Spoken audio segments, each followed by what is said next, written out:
everybody, welcome to Caketastic Cakes. It's Jen and I'm going to show you today how I made that lovely sugar sheet to wrap around a cake. And if you see me using any tools or supplies that you could use, check the link in the description below. It might be able to help you out. Okay, it's not hard. It's actually very easy. You're going to start with 4 tablespoons of, I'm using corn syrup, just some type of glucose syrup. I'm using corn syrup here.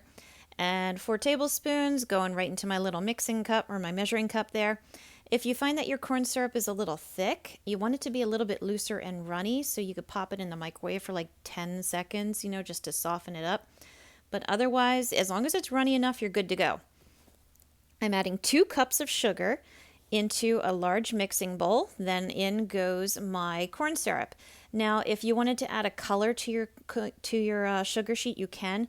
If you did, you would just add like a little touch or two to the sugar and then mix it thoroughly with your hands before adding the corn syrup. So then you'd have colored sugar, then you add your corn syrup. But I wanted mine to stay white, so leaving it plain. I added my corn syrup as you saw. I'm just kind of giving a good mix once over with the spatula that I used to scrape out my measuring cup.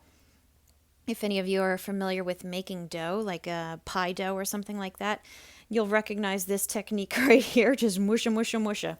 Just keep on working it. Keep on working it. It's going to end up feeling like kinetic sand, like the kid sand, that you can play with in the house that sticks together and breaks apart. It feels a lot like that. It's real crumbly.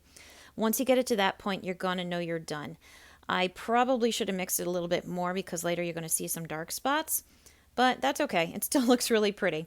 Now I'm using parchment paper here. I laid out a big sheet, put my log of sugar on top of that, another sheet of parchment paper on top. I'm now using a rolling pin and just kind of starting from the center, very gently work your way out. Now keep in mind the length of the cake you're wrapping. I didn't want it to go all around my cake all the way. I had a 6-inch cake and I wanted it to stay open in the center. So you might have to measure it, you might have to roll it out a little more, you might have to make your recipe a little bit bigger. Just, keep it in mind.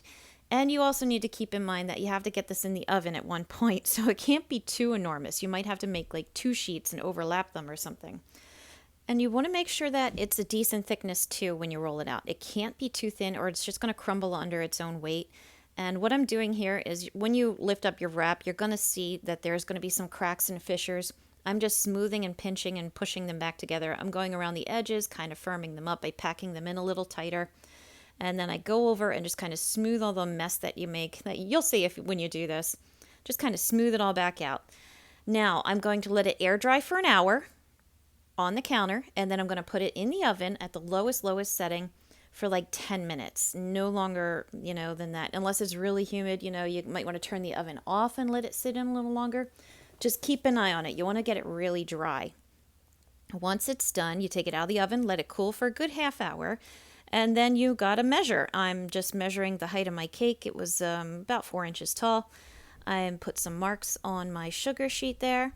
I'm using a pizza cutter just to roll a cut across it, and it's actually very thick and kind of hard. It's not easy to cut. However, this sugar sheet is super susceptible to humidity. If you're going to have a humid day, rainy day, forget it. It's not going to work. It's going to absorb the moisture and fall over. Once it's set, as you can see, it becomes nice and stiff. You can wrap it around your cake without it cracking or anything. I'm going to use my paddle in a moment to smooth it into place a little bit tighter. But getting back to what I was saying about the humidity, it's gonna kill it. So you want to put it on the cake the day you're going to use the cake. You want to make sure it's going to be in air conditioning or non-humid, not hot situation, or forget it. Seriously, just forget it. This is experience talking. You really have to plan for this one. It's very pretty, very simple. You might have to use something else if it's going to be kind of too humid. Okay, but anyway, back to the cake. Now I have some silver that I mix with a little bit of vodka. It's just some edible silver shimmer. I'm painting along the edges just because I thought it would be pretty. It would make it look nice. Give it a little dimension, make all those cool little cracks and wiggles stick out nicely. You got to be careful when you're doing this too, because anytime you introduce moisture to it, it's going to absorb it. It's going to melt a little bit. So it did, change the shape of my edging a little bit. To finish off my cake, I just added a little bit of water to the icing because I did have it in the fridge. And then I put some blue crystals, blue and white crystals on there to go with my kind of otherworldly theme I've got going. I put a few silver beads on there because why the heck not? And then you want to fill it in however you want. If you do decide to do it this way, with the opening in the front, I like it. I like it. You can have decorations kind of cascading down and out. That's kind of what I'm doing with the sparkles here. You could fill it up with macarons or flowers, whatever you want to do. Just keep in mind any type of moisture you lean against your sugar sheet is going to be acknowledged. So, and if you do have like a real moist day or humid day, if you make it shorter so it doesn't stick up real tall, that might be able to help you out too. Just, some ideas. All right, so yeah, I finished it with a pair of little shimmer wings that I had made on top. But like I said, fill it up however you want. It makes it pretty. It makes it stand out. It's kind of sparkly. It's very sweet. And most people have never seen it before, so it looks super cool to them. So I hope you found this video helpful. Please like and subscribe because it really does help me out. Check out my other videos. I got a ton of them out there. And as always, thank you for watching Caketastic Cakes.